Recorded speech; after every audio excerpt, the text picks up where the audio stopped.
Hello once again, this is your professor, Danny Araneta Cabulay for the course Leadership in the Travel Business. We are now in video lecture number 2. So we will talk about the levels of executive leadership, okay? Levels of leadership basically, no? So there are 5 levels. The very first level is you are a highly capable individual. And that means you make productive contributions through your talent, knowledge, skills, and good work habits to the company. The second level is you are a contributing team member. That means you contribute individual capabilities to the achievement of group objectives and works effectively with other people in a group setting. Level 3, you become a competent manager already. That means you organize people and resources towards the effective and efficient pursuit of predetermined objectives. Level 4, you become an effective leader. So you catalyze commitment to and vigorous pursuit of a clear and compelling vision, stimulating higher performance standards. That means you are very charismatic. The final and highest level is what you call level 5 or the executive level. Very few people reach that level. Not all presidents of companies become executive leaders. No. So here you build enduring greatness, napakadakila ng pagkatao mo, through a paradoxical blend of personal humility and professional will. That means you're very determined and yet you're extremely humble. Kaya kung medyo mayabang ka, hindi ka pa executive level. You're probably just a competent manager. Okay? So take note, it requires humility. Okay? It requires personal humility to be branded as an executive leader. People like Bill Gates, for example, he's very, very humble actually. Okay? He's low-key. Okay? Hindi siya eccentric, no? Kagaya ng mga ibang managers na nakikita natin, okay? Na very showy, etc. So, bihira po yung nakakarating sa executive leadership level.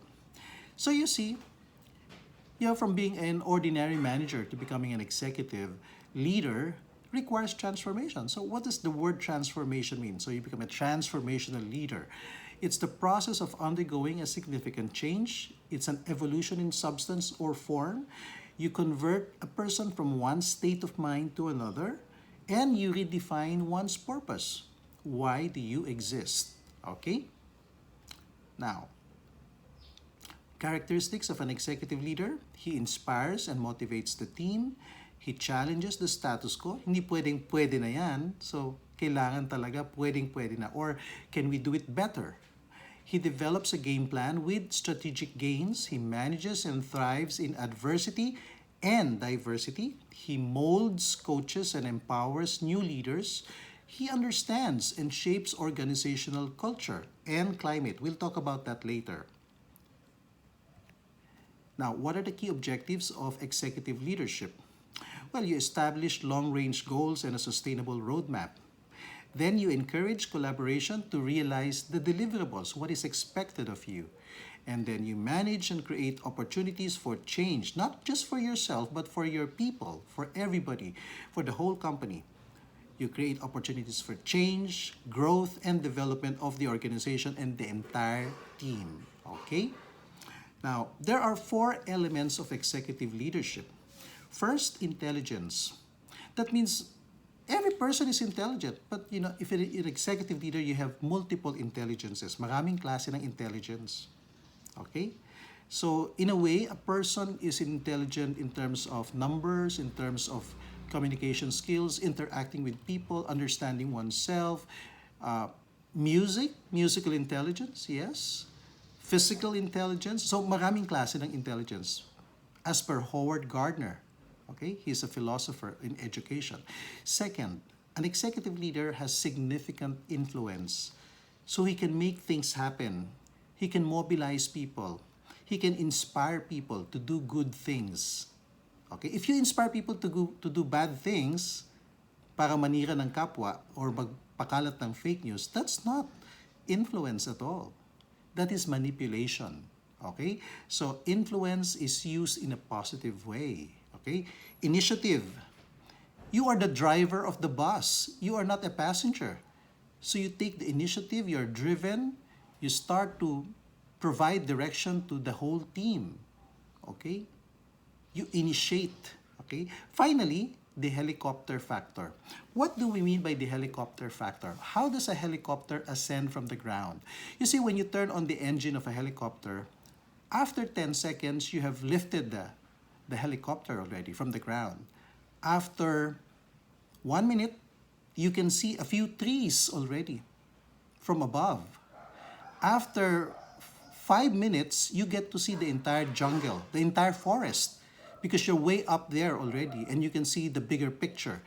That is the helicopter view.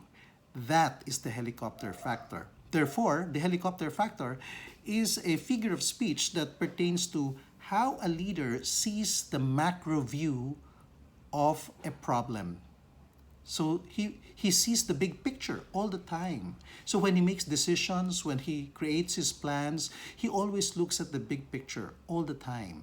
Okay? So he's not myopic. Hindi lang yung napakakitid ng kanyang pananaw, kundi malawak. Okay? That is the helicopter factor. Do you have it?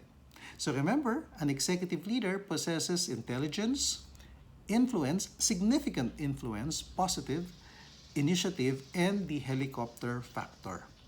So a leader empowers people, inspires people, he shares his vision, and he leads change. Okay? Here's an example, a case study. Let's talk about this, okay? It's all about Elisa and Marco. Elisa is the operations manager of Hyatt Manila. That's a 5-star hotel. She hired Marco as her assistant operations manager to run the office while she does a lot of external work. At first, she did not like much Marco's outputs, that is below her standard. Meanwhile, Marco wasn't very comfortable working for a female boss. Ba, may pagka-sexist. How should they resolve their differences? That's a very important question to resolve because they're not very comfortable with each other. Well, Elisa has to be transparent on her standards. And Marco should not look at the gender of her boss, but look at her capability instead. Okay? Hello, it's already 2022. So you're no longer looking at gender now. You're talking about performance. Now, part 2 of the case. After 1 year, Elisa has been very ill for 2 months and took a medical leave in the US. Marco became the officer in charge during the said period. Employees noted that Marco seemed to be a better and more compassionate boss. Wow. When Elisa came back, rumors were ripe that she would be reassigned somewhere else. As the company was expanding, Marco got promoted to operations manager for another hotel, another property. Dun siya na-assign. If you were Elisa and Marco, how would you feel about these developments? Dapat bang mainggit si Elisa? No, she should be very proud because she hired Marco. She trained Marco. She developed Marco. Marco would not have been promoted if she did not present opportunities for him to grow as a leader. Yeah? In the meantime, Marco should be very grateful to Elisa because she mentored him. She hired him. She trusted him. Okay? Huwag maging ingrato. Okay? That is a very important trait of a leader, to show gratitude all the time. Always have a grateful heart. Okay? Now, let's go to part 3 of the case. This gets to be more interesting now. Marco continued to shine in his own turf and was able to produce excellent results, far better than other business units in the company. Elisa made some reforms which were also lauded by top management. When the vacancy for Area General Manager for the Philippines became apparent, nagkaroon ng opening, both Marco and Elisa became the most notable contenders. Sila ang naglaban for the promotion. Wow, yung dating mag-boss ang naglaban. Kasi magka-level na sila, pareho silang operations manager ng dalawang magkaibang property. In the end, Marco got the promotion. Wow! Tinalo niya ang kanyang dating boss. What are your thoughts about it? Dapat bang magmalaki si Marco na, hey, mas magaling na ako sa'yo? No, still the gratitude, the grateful heart should still be there. Same thing with Elisa. She should be happy for Marco's achievement. Nanggaling si Marco sa kanya. Okay? It's the same feeling of kindness and compassion and support. Marco becomes the boss now of Elisa. Okay? Now, the last part, 5 years passed and so many things have transpired, there are now a new set of senior managers for Asia Pacific. Elisa married the most senior VP, Arthur Padilla, and she was given choice postings and an opportunity for her to shine. Within a year, she was appointed Vice President for Asia Pacific Operations of Hyatt. So siya na ngayon ang boss ni Marco. Nagbaliktad naman. What are your thoughts about it? Clearly, bilog ang mundo. Never burn bridges. Okay? Be kind to everyone kasi you'll never know what will happen in the future. Yung taong aapihin mo ngayon, baka in the future, yan na yung boss mo. Okay? So, be good to everyone. Be fair to everyone. Okay? Lessons learned, be nice and professional with everyone. Don't burn bridges. Opportunities will come in many shapes and form. You just have to be very patient. Organizational climate, culture, and politics evolve. Nagbabago yan. Okay? We are responsible for our own destiny. Okay? That's very important to remember. You don't blame anybody. Okay? Here's pop question number 2. Of the 4 elements of executive leadership, remember, there was intelligence, influence, initiative, and helicopter factor. Which do you believe is your weakest? Saan ka mahina dun sa 4? Be honest. How do you intend to work on it so you'd be able to develop your competence in that element? Anong balak mong gawin para mapalakas mo ang sarili mo dun sa weakest area mo, dun sa 4 na elements na yun? Please enumerate the steps you plan to pursue. Place your answer in the comments section below the YouTube video, not later than Tuesday next week. Okay?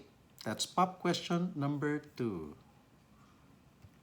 Stick around for video lecture number 3.